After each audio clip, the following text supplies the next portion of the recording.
Assalamualaikum warahmatullahi wabarakatuh. Hai everyone, selamat datang di Podcast Generation. Podcast yang seru membahas tentang dunia anak. Kali ini kita akan membahas tentang STEAM in Little Hands. Bener banget nih. So the time bareng Kamila di sini. Dan aku Wulit. Hari ini kita kedatangan narasumber yang spesial banget loh. Siapa nih? Oke, langsung saja kita sambut narasumber kita hari ini, Ibu Hanif Ayuni Rahma. Assalamualaikum. Wah, seneng banget nih. Rasa terhormat banget bisa hadir di acara Podcast Generation pada kali hari ini. Bu Hanif, kebetulan hari ini kan hari libur ya. Nah, tapi Ibu tuh masih menyempatkan waktu untuk ngobrol bareng kami. Nah, biasanya Ibu kalau hari libur gini tuh kegiatannya ngapain sih, Bu? Ya, tentunya yang saya utamakan tuh quality time ya terlebih dahulu. Iya. Lalu setelah itu biasanya kalau sudah ya saya mempersiapkan materi baru, menciptakan media baru untuk literasi STEAM anak-anak di lembaga saya. Kayak gitu sih. Iya. Berarti Ibu multitasking ya, tapi tetap sempat berbagi ilmu di Podcast Generation kali ini. Luar biasa. Nah, bener. Jadi teman-teman pendengar, Bu Hanif itu tetap semangat berbagi ilmu loh, walau di sela-sela kesibukannya. Setuju banget. Nah, dengan suasana santai dan hati senang, yuk kita mulai obrolan utama kita hari ini, yaitu tentang Literasi STEAM untuk anak usia dini. Bu Hanif, sebelum kita menukik lebih jauh, banyak pendengar Podcast Generation yang mungkin masih penasaran, sebenarnya STEAM itu apa sih? Iya Bu, aku tuh dulu ngirahnya itu ya, STEAM itu kayak semacam kopi-kopi ala-ala modern gitu. Aduh, bukan ya. Lucu ya. Jadi bukan kopi nih teman-teman. Jadi STEAM itu gabungan dari beberapa teknik. Salah satunya ada sains, ada teknologi, ada engineering, ada arts dan matematik. Jadi yang dimaksud dengan sains ini di mana anak itu bisa memahami, mengamati, menebak, sekaligus bereksperimen. Kemudian untuk teknologinya sendiri itu anak-anak biasanya kita mengenal teknologi dengan komputer, Iya. dengan handphone. Nah, sejujurnya bukan di situ saja, tetapi yang dimaksud dengan teknologi adalah hal-hal yang bermanfaat di keseharian kita. Contohnya saja kayak kalkulator, mesin kasir. Nah, itu juga termasuk teknologi sederhana. Kemudian ada engineering atau rekayasa yang dimana mereka contohnya saja ketika anak-anak bermain balok. Nah, di situ anak-anak membuat jembatan atau membuat menara. Nah, itu bentuk dari rekayasa dalam pembelajaran. Kemudian ada seni. Tentunya kita sudah memahami ya kalau anak menggambar menggunakan gradasi. Nah, gradasi ada dengan teknik pointillist dan sebagainya, itu termasuk seni. Dan yang terakhir ada matematik. Nah, ini yang sangat penting kita ketahui bahwa matematik itu bukan hanya sekedar berhitung, tapi ketika anak-anak kita tahu konsep daripada besar, kecil, nah itu mereka sudah mengenal konsep matematika, mengelompokkan benda dengan sesuai dengan bentuknya, sesuai dengan warnanya. Nah, itu mereka sudah mengenal konsep matematik. Jadi itu sih inti dari literasi STEAM sendiri. Wah, ternyata di tiap huruf STEAM itu punya makna tersendiri ya, Bu. Jadi ada belajar banyak hal sekaligus menyenangkan. Menyenangkan sekali. Iya, dan yang aku suka Bu, itu kayak belajar sambil bermain ya. Tapi nggak sekedar bermain saja, tetapi di dalamnya juga ada ilmu dan logikanya. Betul banget. So, literasi STEAM ini membuat anak-anak itu belajar dengan bermain, sehingga ini merupakan metode yang efektif dan sangat tepat untuk anak usia dini. Seperti itu sih teman-teman. Iya ya Bu, jadi kegiatan sederhana itu sebenarnya banyak maknanya ya. Betul. Di situ anak juga belajar bersabar dan berkolaborasi. Kalau bikin proyek seperti bareng teman-temannya gitu ya. Iya. Bu, aku tuh penasaran ya. Untuk anak yang masih 3-4 tahun itu contoh STEAM yang sederhana apa saja yang dapat dicoba langsung di rumah atau di taman bermain gitu. Sebenarnya sih banyak banget ya, dan kayaknya kita tadi sedikit membahas ya. Iya. bahwa anak mengumpulkan sesuai warnanya itu sudah termasuk literasi STEM. Kemudian ada juga menyusun balok. Nah, itu tadi kan sudah kita bahas. Nah, tapi kita nggak tahu nih ini cocoknya untuk siapa kayak gitu. Nah, ini cocok banget untuk anak STEM-nya di usia 3 sampai 4 tahun. Itu menyusun balok, tapi bagaimana dia hanya sampai dari bawah ke atas itu tidak roboh, hanya sampai seperti itu. Nah, di atas usia 4 tahun itu biasanya bagaimana dia membuat mobil, membuat rumah, membuat pokoknya yang sudah bermanfaat bagi kalangan sekitar seperti itu. Wah, simpel banget ya, Bu. Jadi orang tua atau guru itu tidak perlu beli peralatan mahal ya. Betul sekali. Yang penting itu anak bisa berekspresi dan bisa berpikir tentunya. Betul. Setuju, ya Bu, setuju Bu. Jadi intinya STEAM itu bikin anak aktif, kreatif dan percaya diri tanpa harus merasa belajar itu berat gitu ya Bu. Betul banget. Bener banget ya Bu.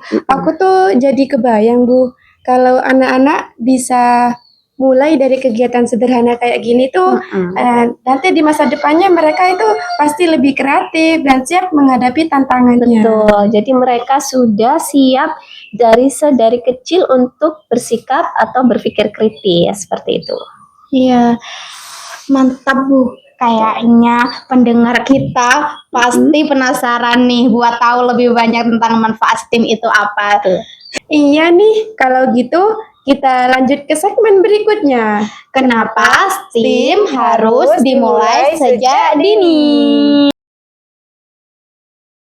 Kadang orang tua atau teman-teman mahasiswa PAUD itu pada bilang, nanti aja deh STEAM pas anak udah SD. Tapi kenapa guru-guru di TK itu banyak yang sudah menerapkannya? Betul sekali nih. Banyak sekali pikiran orang tua tuh yang melewati hal-hal masa-masa ini ya. Tapi guru TK tuh sudah banyak yang menerapkan literasi STEAM di lembaganya. Karena apa? Karena kita ketahui bahwa anak-anak itu sedang berada di masa emas, masa golden age, yang dimana mereka sedang mengalami super penasaran, cepat menangkap sesuatu, dan juga penuh imajinasi.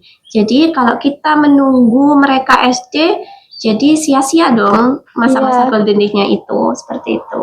Wah, iya ya Bu, aku baru sadar kalau masa anak usia dini itu seperti tanah yang subur. Betul. Buat menanam benih, anak itu lebih berpikir kritis dan menyenangkan. Betul. Iya, kalau misalnya anak itu mencampur warna di kelas, itu sudah termasuk STEAM apa enggak Bu? Iya betul. Tanya warna 3 premier ya, merah, kuning, sama biru. Nah kalau anak-anak kita coba nih warna kuning sama warna biru dicampur, akhirnya terjadilah warna hijau. Nah di situ mereka mengetahui bahwa ada perubahan warna. Nah disitulah ada titik sainsnya. Kemudian bukan hanya ada titik sainsnya, tapi juga ada matematiknya. Matematiknya itu di mana? Kalau kebanyakan warna biru jadinya hijaunya hijau pekat. Kalau kebanyakan warna kuning jadinya hijau apa? Pupus. Iya, jadi hijau pupus. Nah, di situ ada beberapa titik-titik literasi STEAM. Betul sekali, Mbak Uli. Pertanyaannya bagus banget.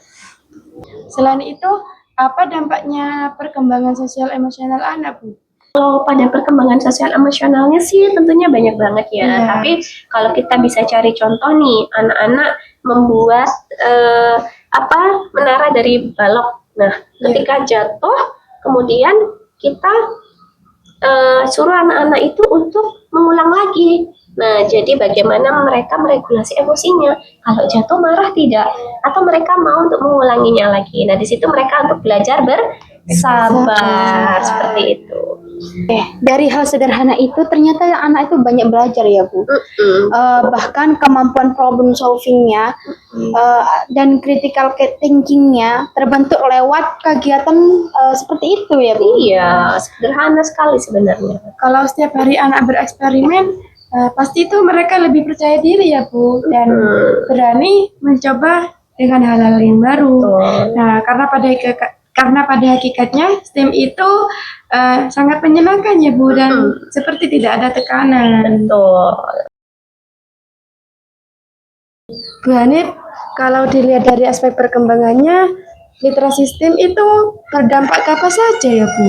Ya, banyak sekali ya teman-teman, bisa ke kognitifnya, jadi mereka belajar sebab akibat. Kemudian dari bahasanya, mereka tuh bisa menambah kosakatanya dengan bagaimana mereka menceritakan proses pembelajarannya itu. Iya. Kemudian pada segi sosial emosionalnya, mereka belajar kerjasama, mereka belajar sabar dalam menghadapi kegagalan.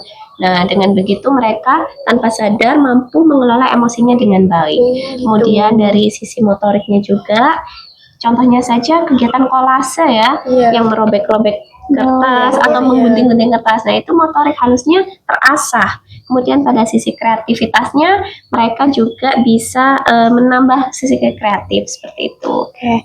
Wah, Bu, jadi satu kegiatan STEAM itu bisa melatih banyak kemampuan anak ya. Betul. Misalnya anak itu menuang air dari gelas satu ke gelas yang lain, kemudian ternyata motorik halus, kognitif dan juga sosialisasi itu sudah ada di situ dan sudah dikerjakan jika bersama temannya ya, Bu.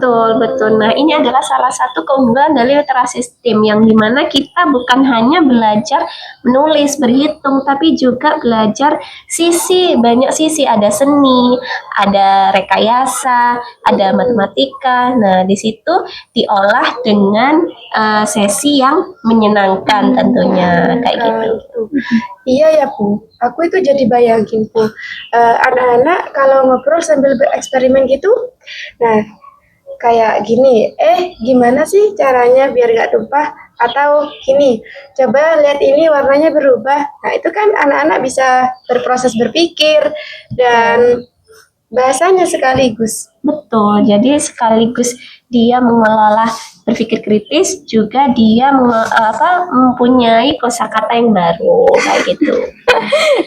Lucu ya kalau mereka itu bereksperimen sambil bercanda begitu, tapi di sisi lain kan mereka Iya. juga mengamati gitu. Betul.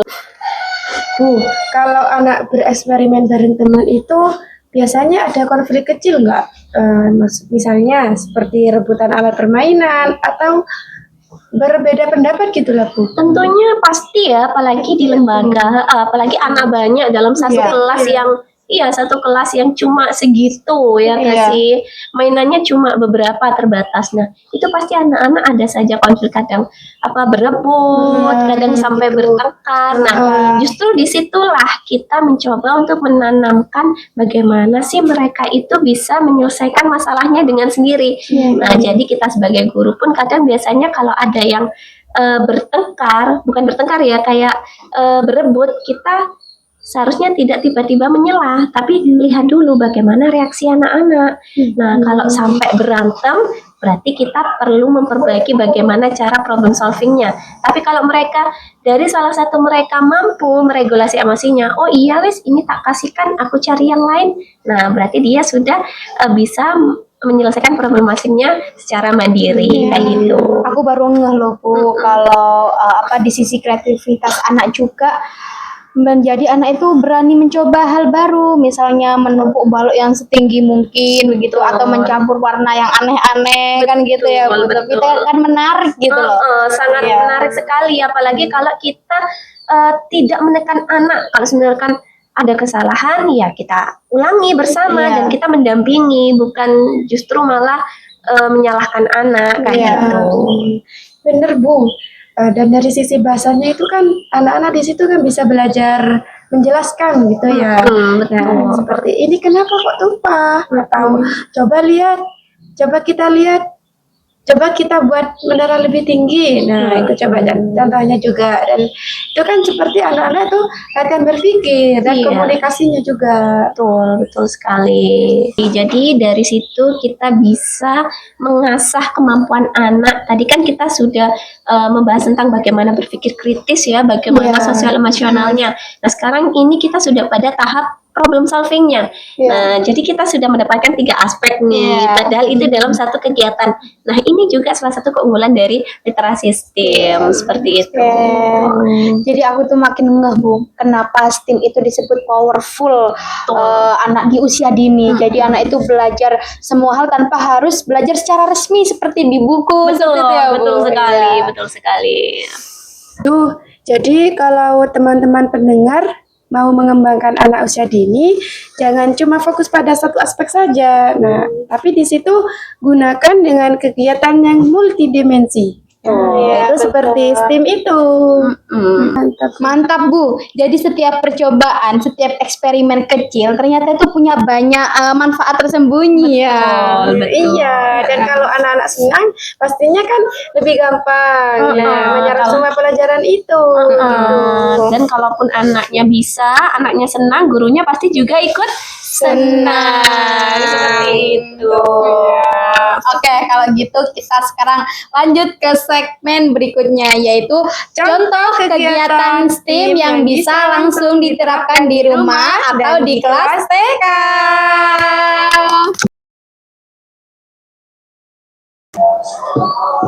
Bu, apa sih contoh STEAM yang sederhana akan tapi yang efektif yang bisa Ibu terapkan ketika Ibu mengajari anak-anak di kelas? Ya, tentunya banyak ya.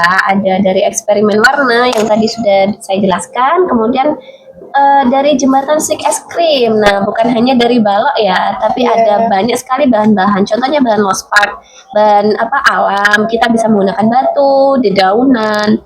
Nah, kemudian dari kolase pun juga bukan hanya dari origami, tapi juga dari bahan alam pun bisa, dari daun kayak gitu. Kemudian mengelompokkan benda sesuai dengan warnanya, bentuknya. Nah, itu kan salah satu dari kayak engineering, art, motorik, matematiknya itu juga akan bisa terbangun seperti itu. Wah, jadi semua kegiatan ini tuh terlihat sederhana banget ya Bu, tapi ternyata bisa melatih banyak kemampuan sekaligus gitu ya Bu. Iya. Iya Bu. Nah, kan kalau anak-anak bereksperimen seperti itu kan mereka kan nggak cuman belajar sains sama matematika, Betul. tapi anak-anak di situ juga belajar motorik, kreativitasnya, dan kerjasama. Nah, dan kalau dikerjakan bareng teman-temannya gitu. Iya, pun kalau mereka kerja bareng pasti akan lebih menyenangkan. Karena kegiatan sederhana pun itu bisa menjadi pengalaman yang besar buat anak-anak. Sehingga misalnya nih kolase merobek kertas. Nah, anak-anak bisa ambil merobek kertasnya itu melalui daun-daun. Bersama teman-temannya mereka mencari daunnya. Itu kan sangat sekali menyenangkan. Nah, kemudian mereka duduk bersama merobek-robek dengan nggak hanya kegiatan yang hanya menulis, membaca kaku kan. Jadi dengan bersama temannya diselingi dengan bercanda tawa seperti itu. Oh iya.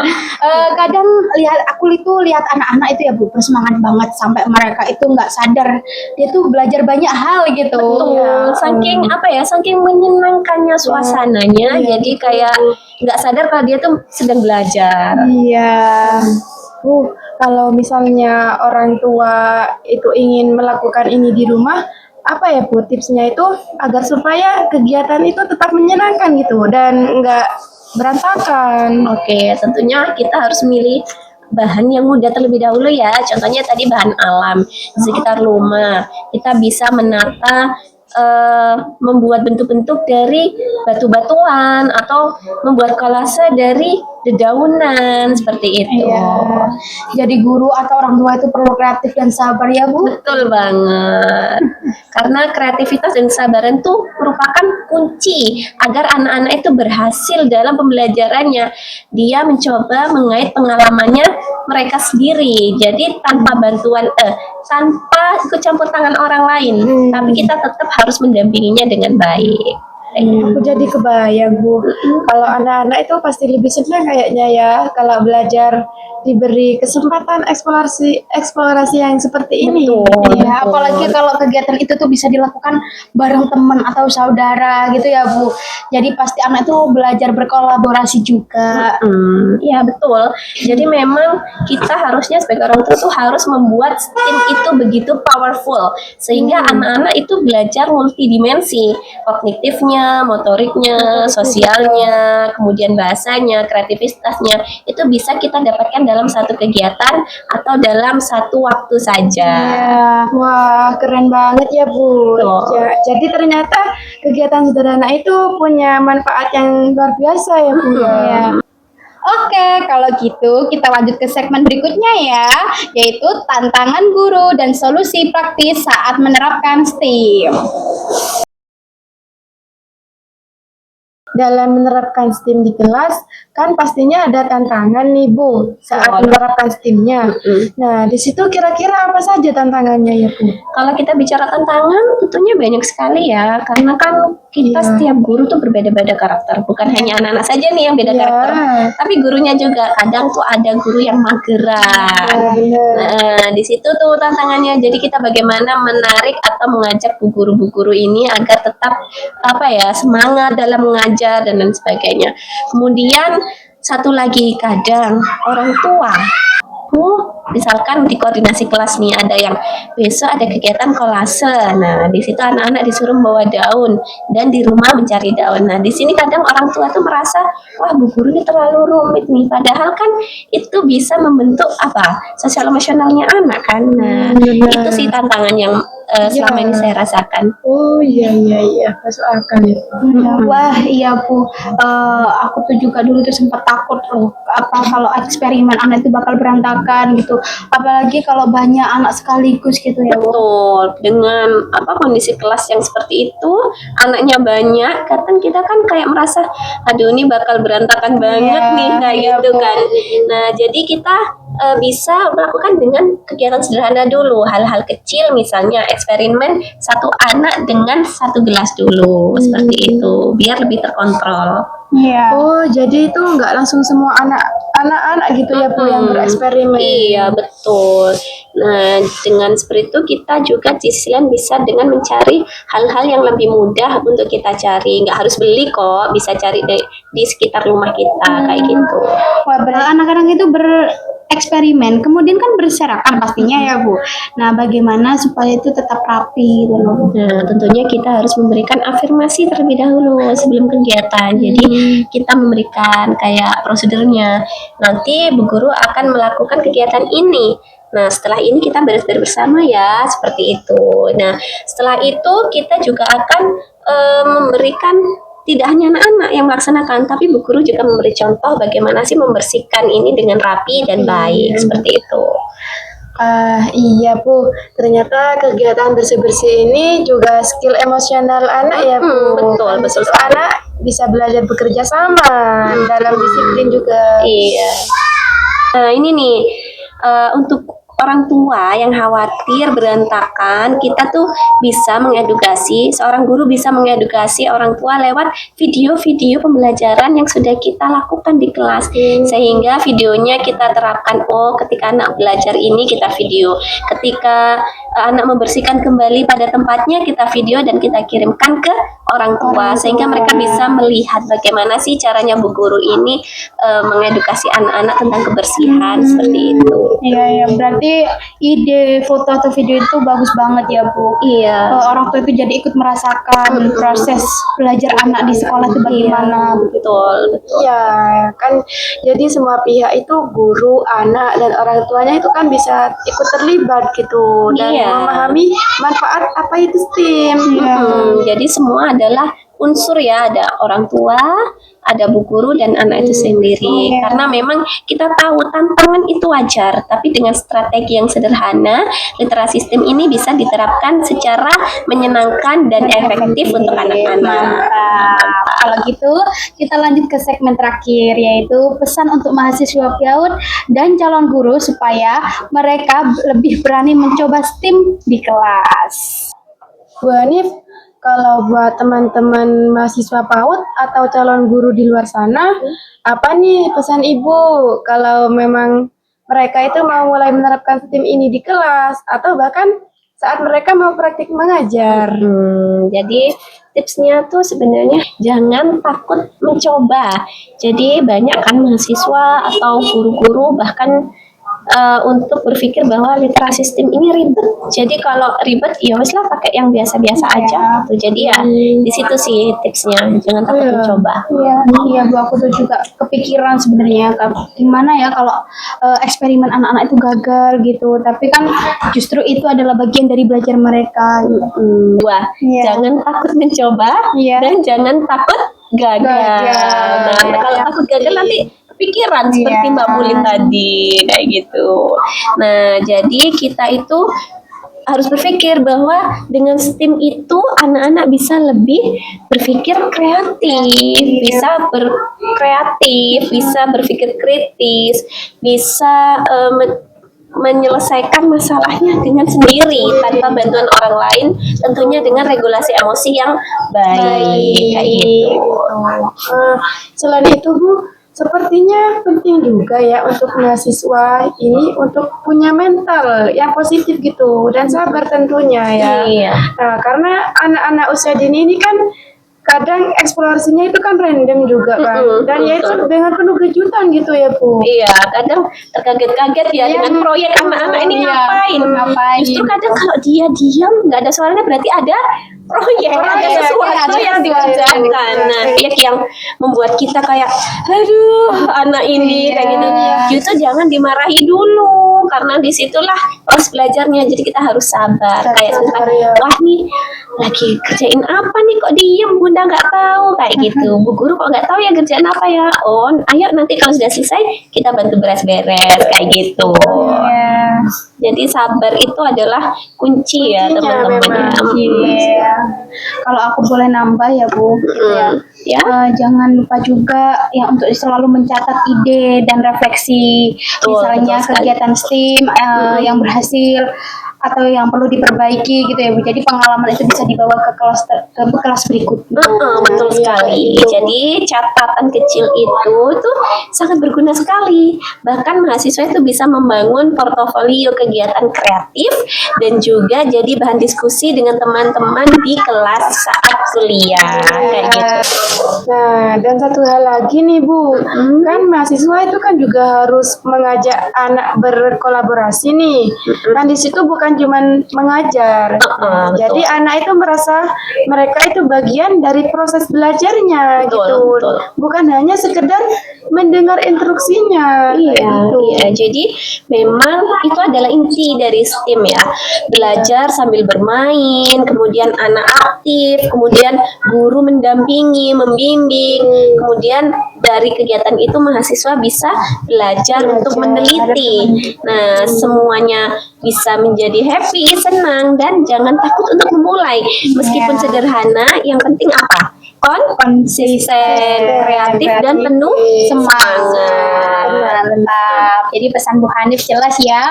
Mulai aja dulu, lakukan dengan kreatif, sabar, dan nikmati prosesnya. Betul. Setuju banget. Semoga teman-teman mahasiswa PAUD di luar sana makin berani nih untuk mencoba STEAM dan membuat belajar anak-anak jadi lebih seru.